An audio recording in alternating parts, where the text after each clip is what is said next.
അസ്സലാമു അലൈക്കും വറഹ്മത്തുള്ളാഹി. ദാനധർമ്മങ്ങളെ പ്രോത്സാഹിപ്പിക്കുന്ന അനേകം ഹദീസുകൾ നാം കേട്ടിട്ടുണ്ട്.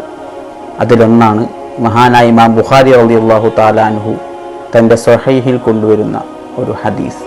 അൻ അബീ ഹുറൈറ റളിയല്ലാഹു അൻഹു അന്ന നബിയ സല്ലല്ലാഹു അലൈഹി വസല്ലം ഖാല മാ മിൻ യൗമിൻ യുസ്ബിഹുൽ ഇബാദു ഫീഹി ഇല്ലാ മലകാൻ യൻസിലാൻ فيقول أحدهما اللهم أعط موفقا خلفا ويقول الآخر اللهم أعط ممسكا تلفا.